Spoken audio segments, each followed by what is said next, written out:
Olá, seja bem-vindo ao podcast na íntegra do Campo Grande News. Hoje nós vamos falar sobre meio ambiente. Convidamos aqui o promotor de justiça aqui de Campo Grande, Luciano Loubet, que ele preside a Associação Brasileira dos Membros do Ministério Público do Meio Ambiente. Ele já fez doutorado e mestrado na área e publicou livro, artigos. É uma pessoa que está muito envolvida nos debates sobre esse assunto e a gente está num momento em que o Estado está com muita atividade econômica e isso também envolve o uso dos recursos naturais. E debater esse assunto é muito importante para ver o desenvolvimento sustentável, né? Preservando os recursos naturais. Promotor, obrigada pela sua presença aqui. Bom dia. Bom dia, é um prazer estar com vocês aqui, atender o Campo Grande News para falar um pouquinho sobre a questão ambiental do Estado. E é um assunto que tem muitos desdobramentos. Aqui é um estado que tem uma riqueza natural muito grande, né? Com Pantanal, com Bonito, enfim, morros, né? Assim, paisagens. Eu queria primeiro falar sobre o assunto que está mais em evidência, que é a mudança nas regras de licenciamento ambiental, um tema polêmico que o Congresso voltou no meio da madrugada, né? Tem muita gente se insurgindo e a entidade que o senhor preside, inclusive, tem defendido o veto. Eu queria que o senhor pontuasse quais são os principais aspectos que são considerados retrocesso nesse projeto de lei que foi aprovado. Então, a Abrampa, né, que é a Associação Brasileira do Ministério Público Ambiental, dos membros do Ministério Público Ambiental, a gente congrega promotores de justiça, procuradores da República, dos ministérios públicos de todo o Brasil, né? Nós temos 30 ministérios públicos no Brasil que lidam com a questão ambiental. 26 estados, o Distrito Federal, o Ministério Público Federal, o Ministério Público de Contas e o Ministério Público do Trabalho. E todos eles estão integrados na Abrampa. E a Abrampa vem manifestando durante toda a tramitação desse projeto com notas técnicas apontando justamente o risco que esse projeto traz. A gente precisa melhorar o licenciamento ambiental? Precisa. A gente precisa agilizar o licenciamento ambiental? Precisa. Mas a gente não pode desmontar toda uma estrutura que protege a sociedade em si. Então, quais são os principais retrocessos? Um exemplo, o autolicenciamento. Eu sou um empreendedor, eu mesmo vou lá na internet e declaro que está tudo ok com o meu empreendimento e depois o Estado vai analisar isso. Nós já tivemos no estado do Mato Grosso do Sul uns casos de autolicenciamento que depois foram revistos, inclusive com mudança de legislação. Quer ver um caso? Nós tínhamos algo que se chamava comunicado de corte isolado de árvores. Tá? Ou seja, uma pessoa que tinha uma pastagem, ela, para cortar as árvores e transformar em lavoura, por exemplo, que precisa, ela autodeclarava isso. Tá. Com esse sistema de autodeclaração, na época, no núcleo ambiental, nós identificamos milhares de árvores que foram cortadas indevidamente. Viravam desmatamento. Usava esse instrumento equivocadamente, cortava árvores em áreas de proteção de reserva legal e de APP, tudo porque era um autolicenciamento, tanto que o Estado modificou isso. E hoje não é mais um autolicenciamento, é um licenciamento automatizado, feito via de satélite, mas que tem uma análise prévia pelo poder público. Então esse é um exemplo. Outro exemplo, a questão da isenção total de licenciamento. Segundo o projeto, se isso passar, um confinamento de pequeno e médio porte, e aí não se sabe o que é pequeno e médio, são 50 cabeças, 100 cabeças, não vai precisar de licença ambiental. Imagina você tem ali uma pousada em Bonito, ou em Bodoquena, ou ali na região de Piraputanga, e num dia para a noite o seu vizinho resolve colocar um confinamento de gado, de porco, e o cheiro vai lá para sua propriedade, não analisa a direção dos ventos, não analisa se aquele local é adequado, e ele vai poder fazer isso, porque não tem licença ambiental. E é por isso que a gente diz que essa desmonte do licenciamento vai aumentar a judicialização.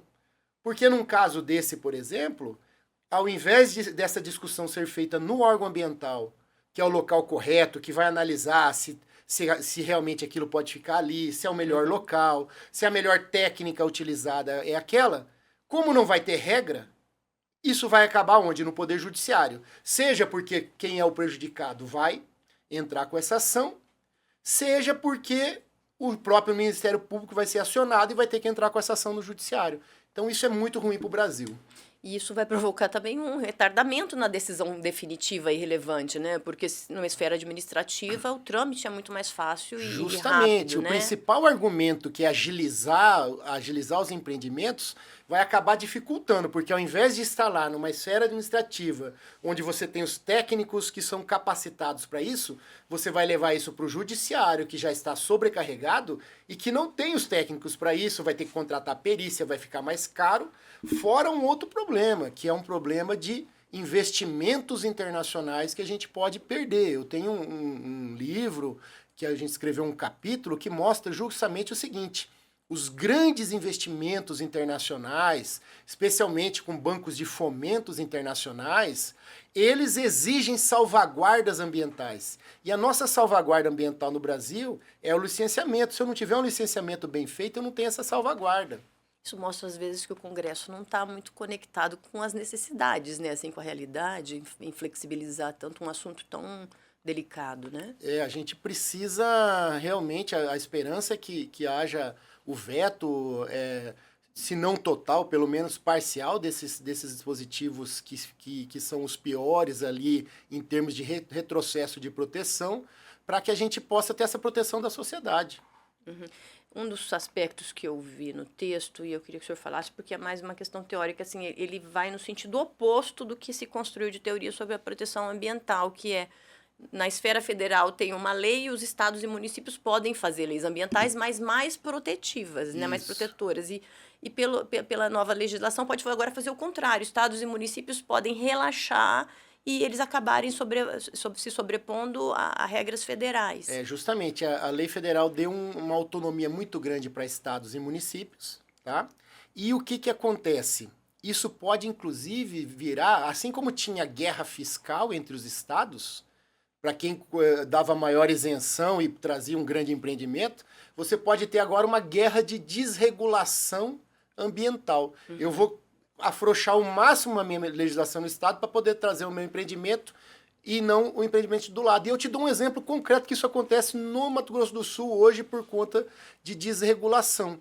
Campo Grande, eu não sei se isso ainda prevê assim, ou se mudou, porque eu não atuo aqui em Campo Grande especificamente, mas Campo Grande até certo tempo atrás, deve estar assim, para silos de soja exigia licenciamento e o estado não exigia. Teve casos aqui de silos de soja que, ao invés de ser instalado em Campo Grande, foi instalado em terrenos, porque ali não exigia o licenciamento. Então isso é uma pequena escala do que pode acontecer nacionalmente, essa guerra entre os estados, essa guerra de desregulação entre os estados. Uhum. Eu queria agora migrar com o senhor para um outro assunto, que é o Pantanal. A gente teve a criação de uma lei a partir do debate de 2023, e isso trouxe mais rigor, né? Impediu grandes retiradas de áreas que vinha acontecendo para fazendas, né? De gado, tirar grandes proporções de árvores. O senhor acha que já é visível a mudança dentro do Pantanal, do rigor que essa lei trouxe? A gente, pelo Núcleo Ambiental, monitora o desmatamento no estado desde 2008, tá? E começou de 2 em 2 anos, depois ano a ano, depois de 6 em 6 meses, depois de 3 em 3 meses. E a gente percebeu o seguinte: primeiro, que o desmatamento migrou muito da região do Planalto para a planície, né? Talvez porque as áreas já foram todas abertas.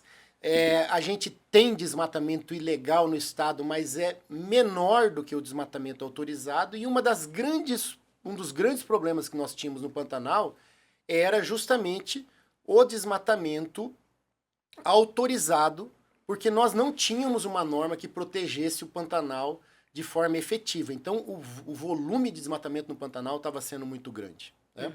E aí, com a lei do Pantanal, depois que teve uma atuação do Ministério Público em conjunto com o governo federal, mas especialmente com o governo estadual, que teve a coragem de buscar essa discussão e teve a coragem de implementar uma lei mais restritiva no Pantanal, nós percebemos já uma queda muito grande de 2023 para 2024 no desmatamento do Pantanal.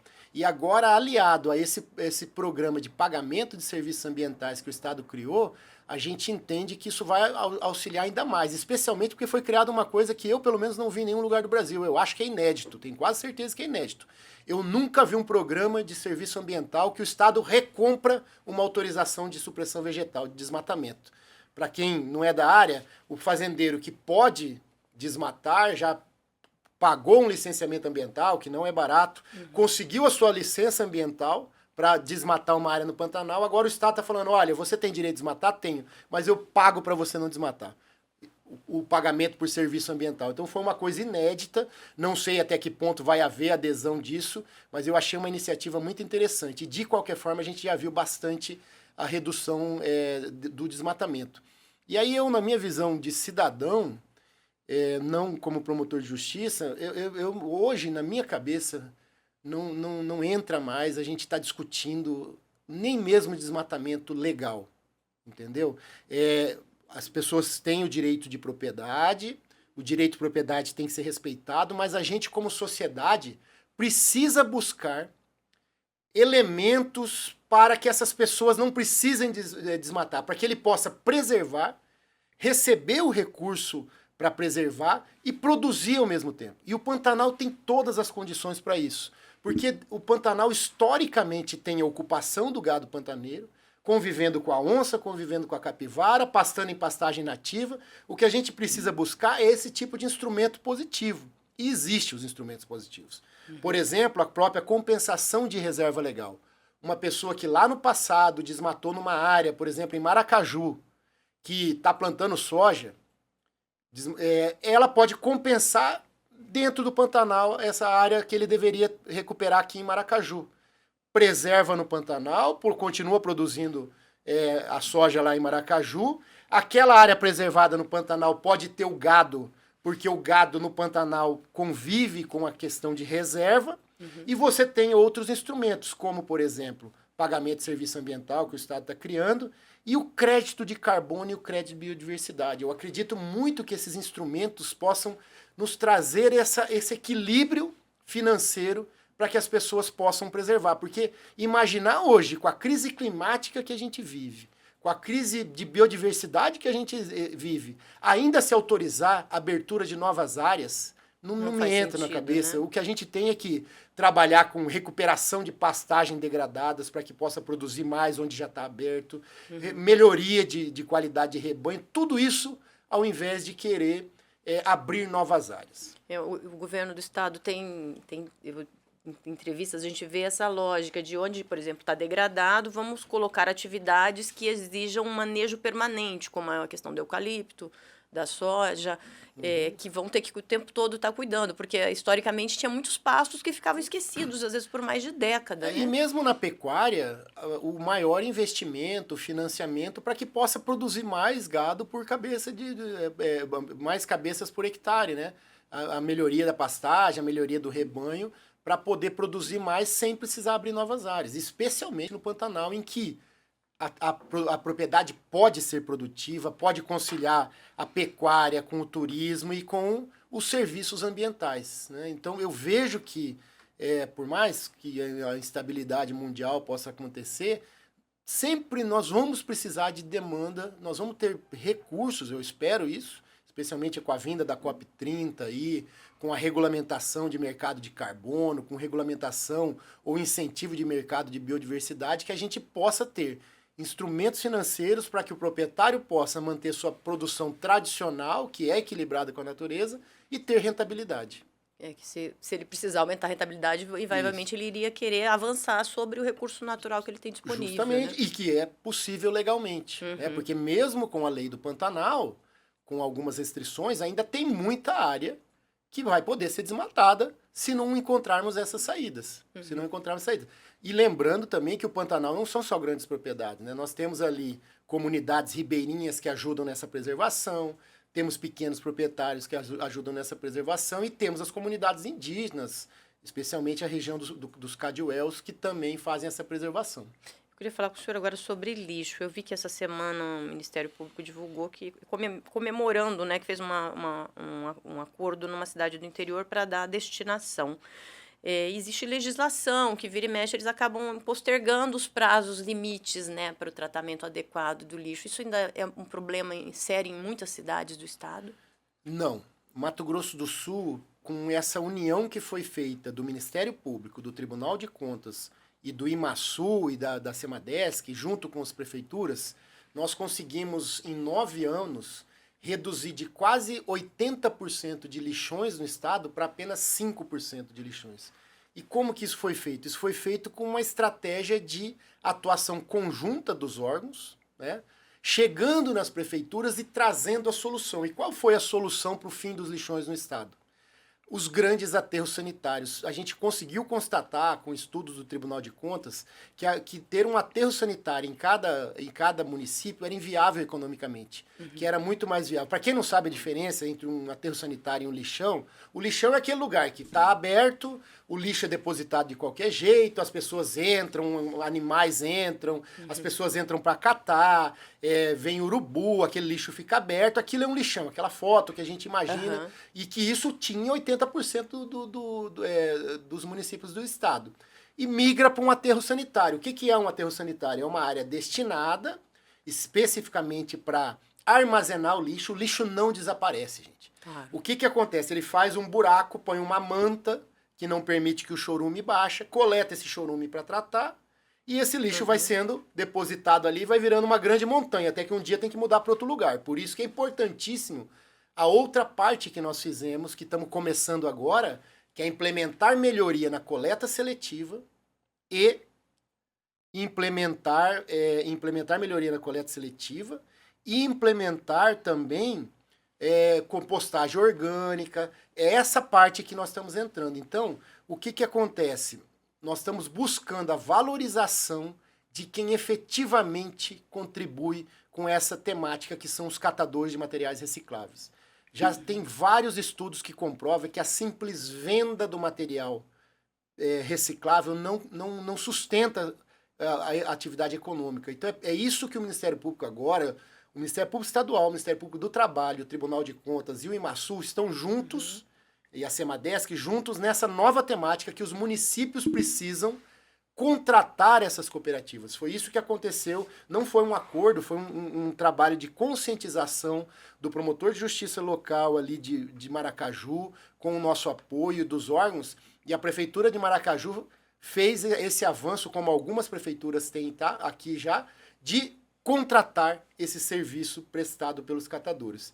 E aliado a isso, nós estamos trabalhando com outra estratégia que Mato Grosso do Sul é pioneiro, que é a implementação da logística reversa. Que é aquela obrigação que as indústrias têm de que quando ele colocou um material aqui no estado, ele tem que tirar uma parte desse material. Então, por exemplo, uma indústria cervejeira que coloque aqui garrafinha de long neck, one way, que é aquela que não é retornável, que você joga no lixo, essas indústrias foram obrigadas por um trabalho conjunto do Ministério Público, do IMASU e do Tribunal de Contas a buscar esse material aqui. Então ela coloca 100 toneladas de garrafa aqui, ela tem que comprovar que tira 22 toneladas. E ela comprova isso apoiando as cooperativas, apoiando a indústria local. Então, por esse trabalho pioneiro do Mato Grosso do Sul, o Mato Grosso do Sul hoje é o primeiro estado proporcional em recuperação, em reciclagem decorrente da logística reversa.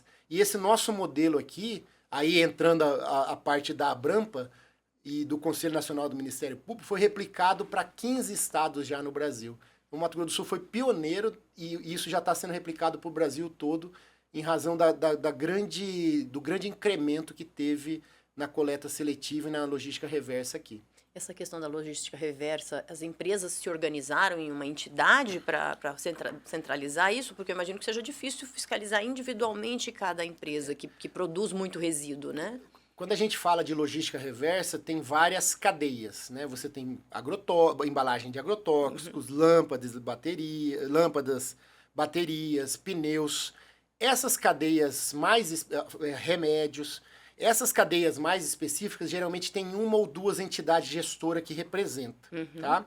No caso das embalagens geral, que são essas que estão na nossa casa e que o descarte é feito na coleta seletiva mesmo, a garrafinha da cerveja, a embalagem de sabão em pó, a embalagem do biscoito ou bolacha, depende do local onde você está, isso não foi feita uma entidade gestora só, foram várias entidades que fazem isso. Então essas empresas contratam essas entidades gestoras que fazem esse trabalho junto à indústria local, seja apoiando uma cooperativa, seja apoiando uma indústria de reciclagem local, e aí essas entidades gestoras são as que prestam contas no IMASU de toda essa rastreabilidade, tanto de quanto material é colocado, quanto de quanto material é retirado do estado. Eu queria falar agora com o senhor sobre água. A gente tem aqui um exemplo do que é a morte de um rio, que é o Taquari, que é uma coisa que aconteceu há décadas atrás e até hoje a gente ainda vê as consequências. E a gente tem Bonito, que vive da beleza da água, da transparência, enfim. E a gente tem indústrias que estão vindo e já se instalaram, enfim, que elas precisam... A água é indispensável para a produção, né? Essas indústrias da celulose são próximas a rios. E esse é um risco muito grande, assim, a gente perder mais rios ou perder a qualidade muito de rios, ou há muito controle sobre isso? É um risco real que nós do Ministério Público trabalhamos pelo menos desde 2000. Antes de eu entrar no Ministério Público, que foi em 2002, já tinha trabalhos nessa questão de recuperação de matas ciliares. Lá em Bonito, quando eu fui promotor lá, a gente criou o projeto Formoso Vivo, que fez toda a recuperação do Rio Formoso, que é o principal rio turístico ali, né? Onde faz o passeio de bote, onde passa num balneário municipal e naqueles outros balneários. Depois ampliamos isso. E isso virou um programa no Ministério Público chamado SOS Rios, que tem mais de 4.000 quilômetros de rios mapeados e com acordos ou ações judiciais para recuperação. Então, um dos grandes problemas que nós temos é a questão da necessidade de preservação e recuperação das nascentes, seja urbanas ou rurais. Por exemplo, aqui em Campo Grande, as promotorias de Campo Grande, em parceria com a Universidade Estadual do Mato Grosso do Sul, tem um programa que chama Águas para o Futuro, que identificou as nascentes urbanas para recuperação. Mas a gente precisa avançar muito mais, porque ainda temos muita pastagem degradada, ainda temos muita erosão, ainda temos muito plantio de áreas em áreas de nascentes, de recarga, áreas úmidas que são lavouras com dessecadas, agrotóxicos também próxima de rios, fora né? a questão dos agrotóxicos. Então, precisa avançar muito, especialmente num cenário de mudança climática, né? Na verdade, hoje se diz crise climática ou extremos climáticos, porque aquela visão que nós tínhamos histórica de quanto chovia, quanto não chovia, o período que chovia, isso não é uma realidade de futuro. Então nós precisamos cada vez mais trabalhar com a ideia de mitigação, evitar os gases, mas de adaptação. O setor agro vai ter que se adaptar às mudanças climáticas. O setor de cidades vai ter que se adaptar. Veja o que aconteceu no Rio Grande do Sul, né? A gente vai ter extremos climáticos, que um ano vai estar muito seco e outro ano vai dar chuvas torrenciais que nem o setor de engenharia está preparado. Então, é preciso que nós discutamos, fazer monitoramento das águas e lembrando, não só das águas superficiais, das águas subterrâneas também. A exploração dos aquíferos é muito importante que a gente analise isso, que a gente observe isso, especialmente uma coisa que se discute muito pouco, que é a proteção de áreas de recarga dos aquíferos. A gente precisa identificar onde essa água da chuva cai, percola no solo e vai para o aquífero. E discutir isso na área rural e na área urbana também, na impermeabilização das cidades, no reuso da água das cidades. Hoje, não sei como é feito isso, não acompanho de perto isso em Campo Grande, ou nas outras cidades aqui, mas hoje a gente precisa adaptar para que cada prédio retenha o máximo possível a água dentro ali para fazer o reuso, por exemplo. Reaproveitar. Reaproveitamento. Então, são situações que nós precisamos enfrentar como sociedade hoje, especialmente com um conceito que cada vez mais tem se discutido, até escrevi um artigo sobre isso, que é as soluções baseadas na natureza. Diferentemente daquelas soluções de engenharia, cinza, de obras, é aproveitar a natureza para que ela possa ser um aliado nessa questão dos problemas que nós temos. Por exemplo, as áreas úmidas de banhado, as áreas de parques urbanos que podem servir. Na Espanha, tem um parque que chama La Marhal, que ele serve justamente para isso. Ele é um parque semelhante ao Parque das Nações Indígenas aqui, ou o Parque do Soter, que tem um lago, mas que ele tem toda uma área em volta para que seja alagada quando tem chuvas torrenciais. Então, quando vem a chuva, ele alaga, e quando para a chuva, ele reduz, ele vai diminuindo e serve como uma solução baseada na natureza. O senhor está, imagino que há pelo menos 20 anos, né, lidando com a área ambiental. O MP ele tem um poder muito grande de buscar soluções na esfera administrativa. Isso que o senhor está falando hoje, de que a gente precisa agir antes, né, a precaução no direito ambiental.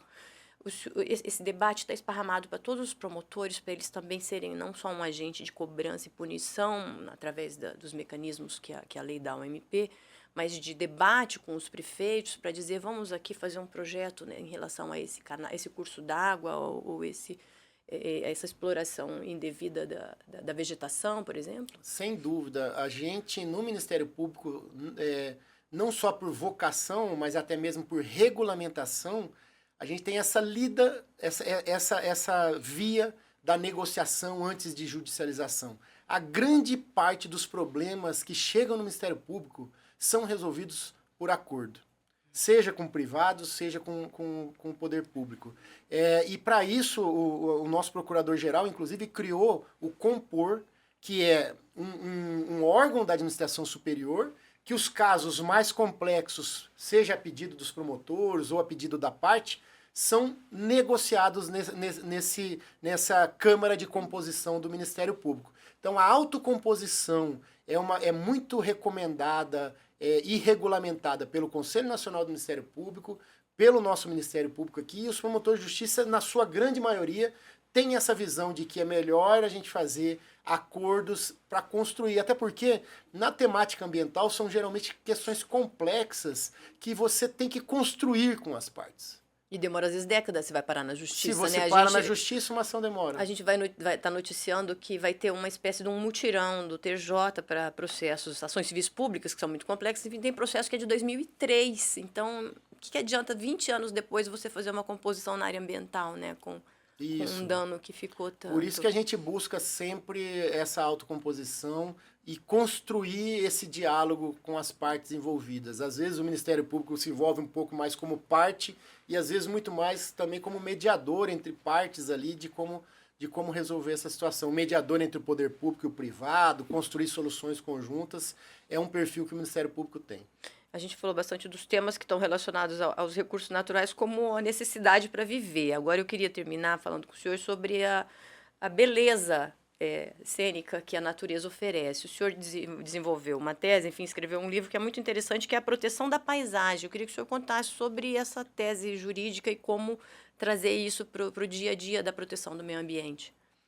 Então, para desenvolver o tema do meu doutorado, eu me inspirei muito no que na Europa está muito forte, que é a proteção jurídica da paisagem. Lá tem o Convênio Europeu da Paisagem, tem regulamentações nacionais, e na Espanha especialmente, que é onde eu fiz o mestrado e depois o doutorado, e o doutorado eu fiz em conjunto aqui com a UCDB, né? Lá tem muito forte essa proteção da paisagem, algo que no Brasil não tem muita doutrina escrita e não tem muito na prática.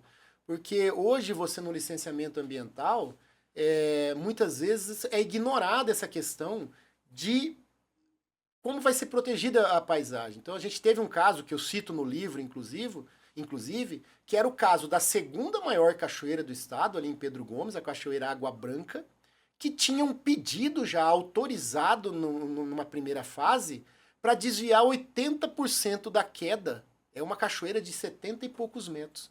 Desviar 80% da queda para gerar energia numa pequena central hidrelétrica que para a matriz nacional elétrica não ia fazer diferença nenhuma.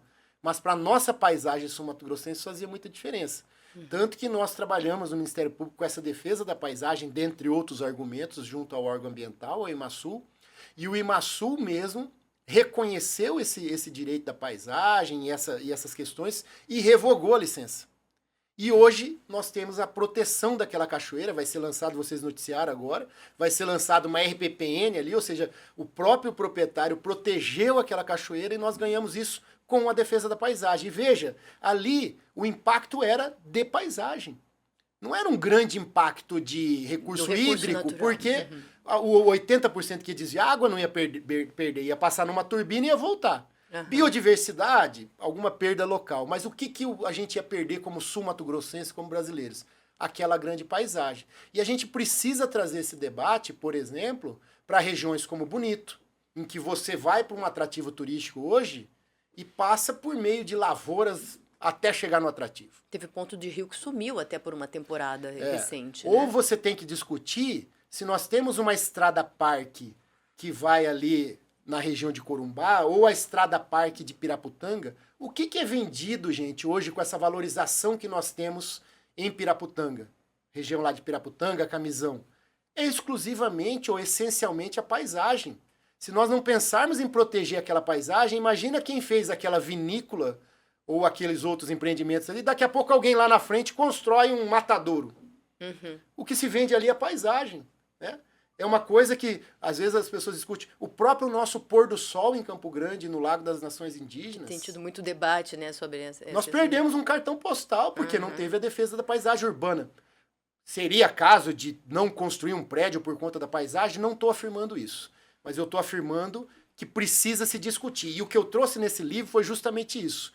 Critérios práticos para ponderar entre o direito da paisagem e o direito de propriedade e o direito à livre economia. Trazendo um doutrinador que chama Robert Alexy, que trabalha com ponderação de princípios, eu desenvolvi nesse livro ponderações entre o princípio da proteção da paisagem e o princípio da proteção do direito à propriedade e do desenvolvimento, defendendo que em alguns casos um vai prevalecer, em outros casos outro vai prevalecer. E eu aplico num caso concreto desse da Cachoeira da Água Branca, que entre aquela belíssima cachoeira, com aquela importância estadual que ela tem, eventualmente até nacional, que traz todo um benefício para a sociedade, frente a uma central hidrelétrica que não teria benefício econômico, geraria 2 empregos e só teria um benefício econômico para quem ia construir.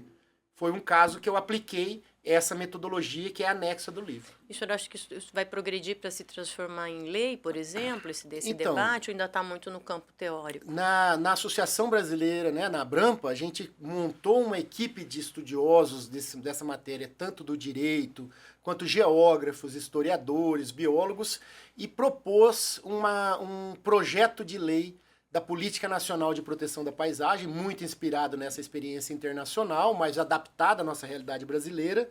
E a senadora Elisiane Gama encampou esse projeto e apresentou no Senado, e agora está com o senador Contarato para ser o relator. A gente tem esperança que saia uma lei nacional disso, e quem sabe a gente pode discutir no Mato Grosso do Sul, pela importância das nossas paisagens da Serra da Bodoquena, de Bonito, da região de Piraputanga, do Pantanal e de outras regiões do estado. Aqui na divisa lá do leste também. Do lado, tem a região Paraná, do Ivinhema, né? toda aquela. Quem sabe a gente possa discutir a criação de uma lei estadual de proteção da paisagem.